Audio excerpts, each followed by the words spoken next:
ধন্যবাদ এবং স্বাগত জানাচ্ছি আরেকটি ভিডিওতে। আজকে কথা বলবো দেনমোহর কত হওয়া উচিত। যেহেতু আমি একজন সাইকোলজিস্ট, বিভিন্ন রকমের সাইকোলজিক্যাল বিষয় দেনমোহরের সাথে জড়িত। যারা আমার কাছে কাপল কাউন্সেলিং নিতে আসে, তাদের ভিতরে যারা সেপারেশন বা ডিভোর্সের মতো কোনো ঘটনা ঘটাতে চাচ্ছে বা চাচ্ছে যে এরকম কোনো সিদ্ধান্তে যাবে, তাদের এই যে তাদের মোটিভেশন, তারা যে ইচ্ছা এগুলো করে বা যাদের ভিতরে সমস্যাগুলো হয়, তার ভিতরে আমি দেখেছি যে দেনমোহরের বিষয়টা খুবই গুরুত্বপূর্ণ ভূমিকা পালন করে। সো যেহেতু আমি একজন সাইকোলজিস্ট, আমার কাছে বেশ কিছু ইনফরমেশন থাকে যেটা হলো অন্যদের কাছে থাকে না, কারণ আমাদের কাছে বিভিন্ন বিষয় নিয়ে কথা বলে, বিভিন্ন বিষয় শেয়ার করে। সো দেনমোহরের বিষয়টা অনেক সময় বাবা মায়েরা অনেক গুরুত্ব সহকারে দেখে। ছেলের বাবা মায়েরা এটাকে দেখে যে যতটা কমানো যায়, আর মেয়ের বাবা মা চায় হলো যতটা বাড়ানো যায়। এর পিছনে কি কারণ? এর পিছনে কারণ হলো যে যদি এটা অনেক বেশি থাকে, তাহলে তাদের ভিতরে সম্পর্কটা ভালো থাকবে, হাজব্যান্ড ভয় পাবে। কারণ হচ্ছে যে তাদের ভিতরে যদি সেপারেশন বা ডিভোর্সের মতো কোনো ঘটনা হতে যায়, তাহলে এই টাকাটা দিনমোহরের টাকাটা তাকে পে করতে হবে। সে সেই ভয়ে এই ধরনের কোনো সিদ্ধান্ত সে নেবে না। বিষয়টা ঠুনকো করে দিচ্ছে, বিষয়টা নড়বড়ে করে দিচ্ছে যারা এই ধরনের চিন্তা করে। আসলে দেনমোহরের বিষয়টা সেটা আমাদের ধর্মীয় শরীয়ত অনুযায়ী আমাদের ধর্মে অনেক আগ থেকেই পরিচালিত, এটা আমরা মানি। কিন্তু এটা যদি এমন হয় যে আপনার সেপারেশনের কারণে অন্যতম কারণ হচ্ছে এটা, তখন আপনি কি করবেন? বিষয়টা কি আমি একটু বলি।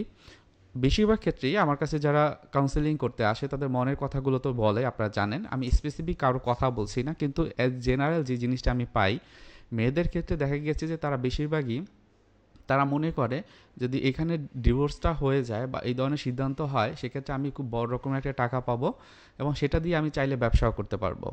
এখন এই যে তাদের একটা চিন্তা, অনেকের, আমি বলছি যে সবার ক্ষেত্রে না, অনেকের ক্ষেত্রে এটা কাজ করে।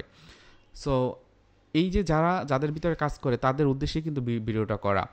দেখা যায় যে তারা কি করে, এটাকে খুব গুরুত্ব সহকারে দেখে। কিন্তু দেনমোহর ছাড়াও যে একজন হাজবেন্ডের সাথে আছেন, সেখানে যে একটা রেসপন্সিবিলিটি, আপনার রেসপন্সিবিলিটি পালন করার জন্য একজন লোক আছেন।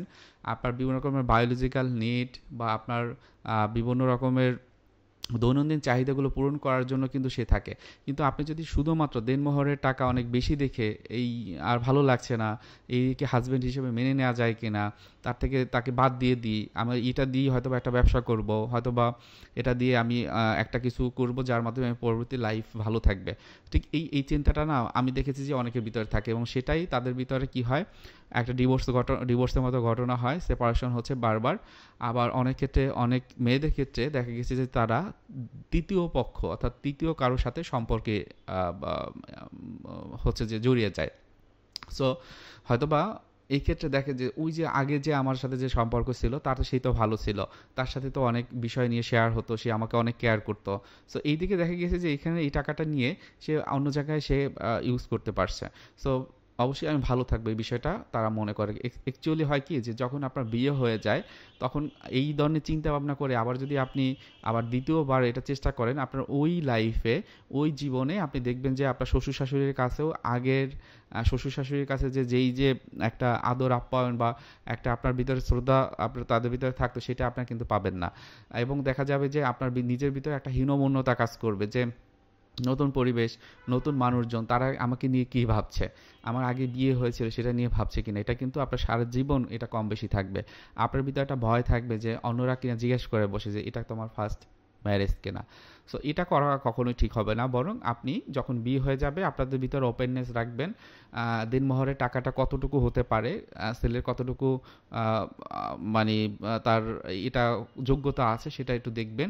দিনমোহরের কথা চিন্তা করে কোনো মেয়েরা যদি খুব বড় রকমের একটা ডিভোর্স বা সেপারেশনের মতো সিদ্ধান্ত নেয়, সেটা তার সারা জীবনের জন্য কান্না হবে। হওয়ার সম্ভাবনা আমি বলবো যে 80-90%। এবং আমার কাছে যারা আসে তাদের দেখেছি যে বিয়ের পর তাদের ভিতরে ডিপ্রেশন বা সেপারেশন অ্যাংজাইটি অনেক বেশি কাজ করে। সো এটা আপনারা মাথায় রাখবেন। অবশ্যই দিনমোহরের টাকা নিয়ে ভাববেন না, এবং নিজেদের ভিতরে সম্পর্কটা কতটা ভালো থাকা যায়। দিনমোহর টাকাটা ওটা আপনার সারা জীবনে খুব বেশি ভ্যালু ক্রিয়েট করবে না। আপনারা যদি একত্রে থাকেন, ওটা যত টাকাই হোক, 5 লাখ, 10 লাখ, 50 লাখ, 1 কোটি টাকা হলেও, ওই 1 কোটি টাকা থেকেও আপনারা অনেক ভালো একটা রিলেশনশিপ বিল্ড আপ করে নিজেদের ভিতরে সম্পর্কটা ভালো রাখতে পারবেন, ভালো থাকতে পারবেন। সো আজকের ভিডিওটি এখানেই রাখছি। কারো কোনো প্রশ্ন থাকলে অবশ্যই জানবেন, এবং এটা আমার সম্পূর্ণই আমার নিজস্ব মতামত। বর্তমান সময় ডিভোর্স বা এই বিষয়গুলো বেশি দেখে আমার মনে হয়েছে যে দিনমোহরের এই বিষয়টি অবশ্যই বিবেচনা করা উচিত। সেক্ষেত্রে আপনাদের ভিতরে বন্ডিং, কীভাবে সম্পর্ক তৈরি করছেন, কোনো সমস্যা হলে সবাই হেল্প করার চেষ্টা না করে বরং যারা হাজব্যান্ড ওয়াইফ যেন নিজেদেরকে চেষ্টা করে, তাহলে অনেক ক্ষেত্রে এই সমস্যাগুলো সমাধান করা সম্ভব। ভালো থাকেন, সুস্থ থাকেন এবং আমার চ্যানেলটি অবশ্যই সাবস্ক্রাইব করে রাখবেন, এটা আশা রাখি। ধন্যবাদ।